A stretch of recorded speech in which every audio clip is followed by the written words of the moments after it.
From the University of Leicester in the United Kingdom, this is Glenn Fulcher with another issue of Language Testing Bytes. In issue 28.1 of Language Testing for 2011, Khaled Barkaoui, who is Assistant Professor in the Faculty of Education at York University in Canada, has a paper on the use of thinkaloud protocols in researching rater behaviour. Now, thinkaloud protocols are a research tool that are becoming very popular in language testing research. And so this first podcast for 2011 focuses on its place in our research methods toolkit. First, I asked Khaled to talk to me about his research. I then turned to Melissa Bowles, Assistant Professor of Spanish at the University of Illinois at Urbana-Champaign, to tell us more about the problems, pitfalls and possibilities of think-alouds in our research. Her recent book, entitled The Think-Aloud Controversy in Second Language Research, was published in 2010 by Routledge. Khaled, welcome to Language Testing Bytes, and thank you for agreeing to talk to us about your article on think-aloud protocols. Thank you for inviting me to do this interview. Khaled, first of all, can you very briefly tell us what think-aloud protocols are and what you have used them to research in your article? So, think-aloud are basically a data collection procedure that asks the participants while they're doing a given task, like writing or rating or reading, to say aloud what they were doing, thinking and feeling while performing the task. For example, writing or, as I said, rating too. And the purpose of this is usually to understand the processes and strategies that participants are using to do the particular task, such as, in this case, rating the essays. This paper is actually based on a small part of a larger project that used think-aloud protocols to examine. Basically, I wanted to compare novice and experienced raters of ESL writing when they use holistic and analytic rating scales, and to look at how that impacts or what differences are between the scores they assign, but also looking at the differences in terms of their rating processes. And for that, I used think-aloud protocols with some participants. Basically asked each participant to read a set of essays and think aloud, basically say what they were thinking or doing or feeling during the rating process, from the point where they start reading the essay till they assign a final mark to it. I think I first became aware of the kind of potential of think-aloud protocol analysis that you are now talking about when I read Gary Buck's 1991 paper in Volume 8 of Language Testing, entitled The Testing of Listening Comprehension, an Introspective Study, in which he asked students to talk about how they responded to test items. It was clear from Buck's work that test takers arrived at answers to the same question in a variety of ways that couldn't really be predicted. Since then, think-alouds have been used in a variety of contexts, many of which you summarise in your contribution to the journal.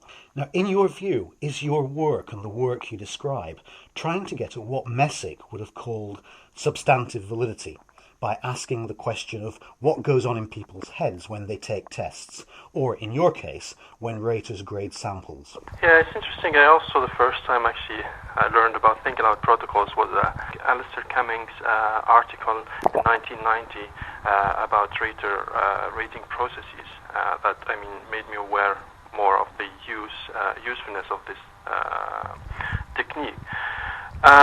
The question that most of studies using think-aloud protocols to examine raters' behavior try to understand is, we know that raters assign scores.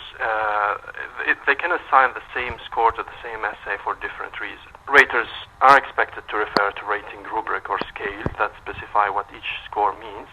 But most of the time there is also an element of judgment that means that basically a score assigned is based not on the description of the rating scale, but on the interpretation the rater makes of that description, and also taking into account the writing task and the characteristics of the essay.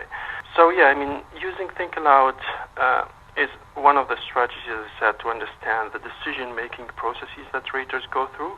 And in the light of your response there, what do you think are the main lessons that you've learned about the use of think-alouds as a research method in language testing? There are several things I think that I have learned from this. The first is what I call differential impact of think aloud protocols, meaning that maybe we know from the literature that think aloud protocols has an impact on performance, but it's not clear from the literature what kind of impact this is, particularly with rater behavior, although some research has been done on second language performance in general, but not with rater behavior and the impact of thinking aloud on that.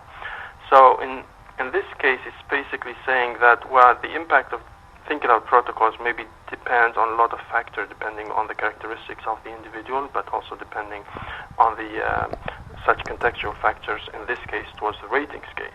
The second thing is the difference between reading aloud and thinking aloud. Most studies talk about thinking aloud, but I found no reference to the impact of reading aloud versus reading silently. And it seems, in which I report in this study, is that reading aloud may have a different impact on different people in terms of the things that they pay attention to when reading the essays. And then the final point is concerns, I think, the social dimension of think aloud protocols. The way think aloud protocols are referred to in the literature is that it's a monologue where a person is just talking, saying aloud what they are thinking.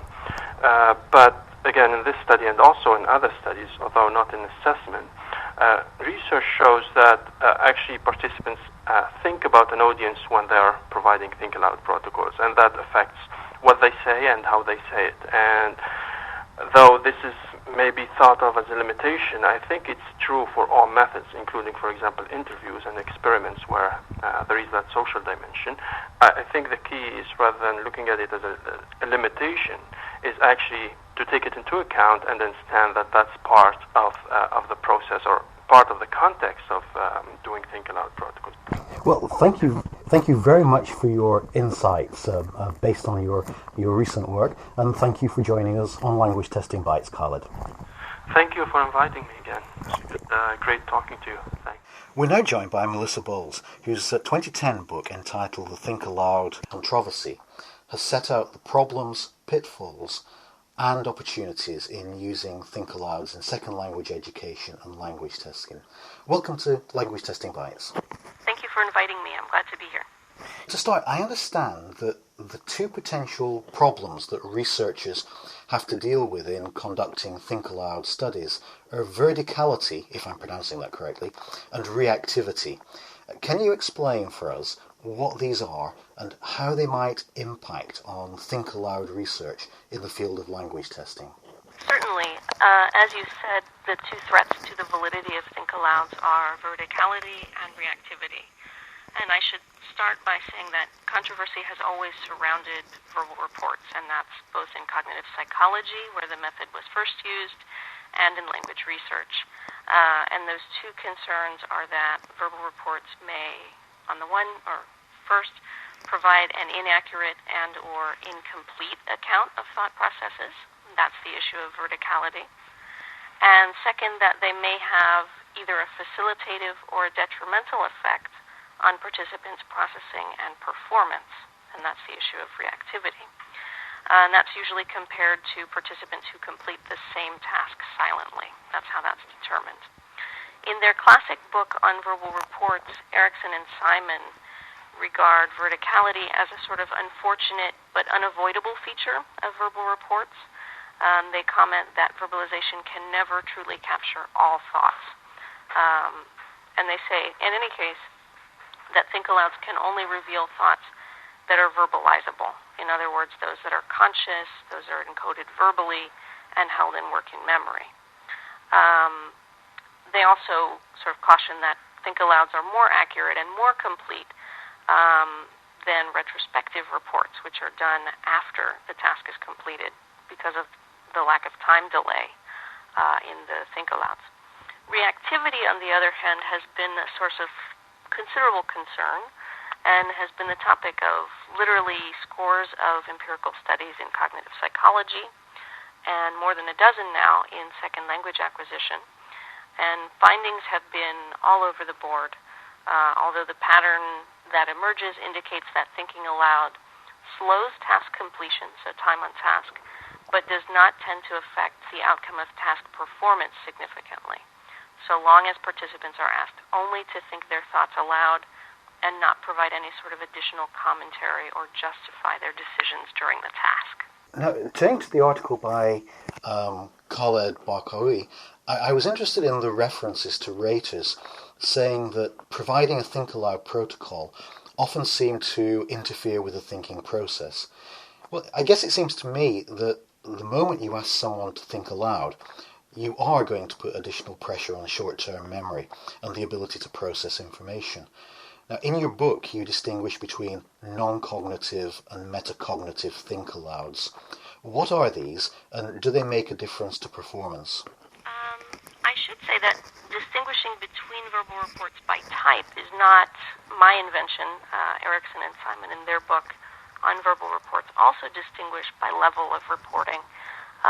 They call the most basic type of report type 1, which is what I call non-metacognitive reports, which are those that require participants to verbalize only those thoughts that are going through their minds at the time that they're doing the task. That is, they require no additional commentary, no justification on the participant's part. And that's different from what Erickson and Simon refer to as type 2 and type 3 reports, which I call metacognitive reports, and that reflects the idea that participants are justifying their thoughts, commenting on their processing in that type of think aloud. And certainly where reactivity has been found, it's most likely found with metacognitive reports, those that require additional processing, additional justification. So that can certainly make a big difference. And do the kinds of tasks we ask raters or test takers to do make a difference to the quality of the data we get? Yes, it's clear that the task accompanying the think aloud makes a difference. What's less clear is what the nature of that difference is. So it's a bit of a problem. The reason for that is that most of the research that's been done on the validity of think alouds has been done in cognitive psychology with nonverbal problem-solving tasks of various types. And Erickson and Simon provide an excellent treatment of those studies in their 1993 book.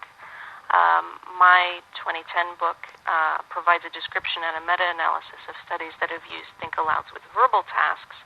But again, most of the research on the validity of think-alouds with verbal tasks were used during reading tasks.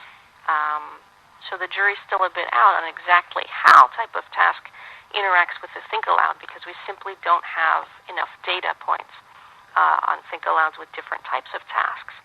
But in general, we can say, I think, both based on the cognitive psychology research findings and on my findings, think-aloud protocols are more likely to be reactive when they're used with more complex tasks that are more demanding or involve multiple factors to solve or to accomplish, than when they're used with less complex tasks or those that involve either one or a small number of factors to solve or to accomplish. So a lot more research needs to be done in that area. Now, before we come to the end of our time on this podcast, let's move on to findings. In the study by Barkaoui, I was interested to read the conclusion that, and I quote here, data indicated that thinking aloud affected several participants' rating processes, rating criteria, and or the scores they assigned. These effects seemed also to vary across raters and rating scales. And that's the end of the quote. This could suggest that the effects of this research tool are fairly unpredictable, which doesn't really sound terribly optimistic. From your research, can you summarize what we know about the effects of think-alouds on participants, and perhaps speculate just how useful think-alouds might be in future language testing research? Okay. The variables that interact to cause reactivity are right now not very well understood, but they're thought to include things such as the time of reporting, which I've mentioned, so whether the report is concurrent to the task or occurs after the task, the type of report, that metacognitive versus non-metacognitive distinction, the type of task, the language of the task, the language of verbalization, so the language that the participant doing the think aloud is speaking, whether that's their first language, their second language, some other language, or a combination of those. In my book, which reports on a quantitative meta-analysis, of reactivity in studies that involved verbal tasks, I found that thinkaloud groups did not consistently perform significantly differently than the silent control groups. Results on time were more decisive, and those indicated pretty much across the board that thinking aloud increased time on task compared to silent task completion.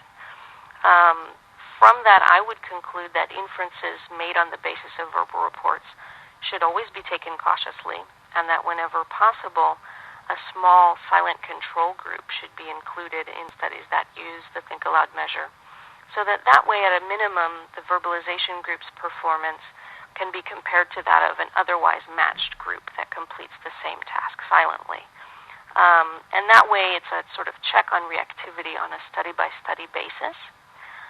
By the same token, I think if researchers follow guidelines for administration of think aloud protocols, they can be a valid data collection method that gives us insight on what otherwise we wouldn't be able to know.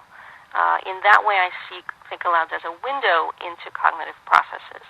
In that way, they provide a glimpse into the mind, even though we know that it doesn't provide a complete look. It's just a glimpse into the mind, but at least it gives us a little bit of knowledge that otherwise we wouldn't have.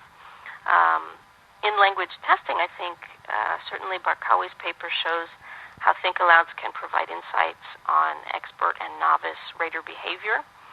And previous studies in language testing have also used think-alouds to look at examinees taking tests as a way of gauging their strategy use.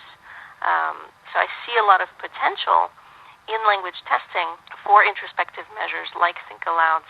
I think we need to be a little bit careful in the way that we implement them and interpret their findings, but they can provide us with some data that otherwise we would have no way of getting at. Well, Melissa, thank you very much for joining us on Language Testing Bytes and for sharing your expertise on this fascinating area of research with us.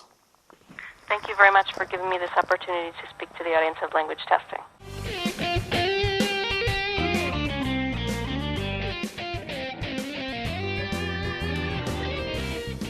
Thank you for listening to this issue of Language Testing Bytes. Language Testing Bytes is a production of the journal Language Testing from Sage Publications.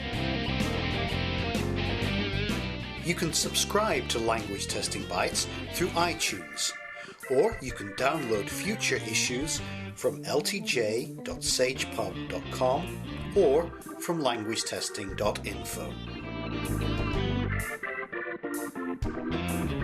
So, until next time, we hope you enjoy the current issue of Language Testing.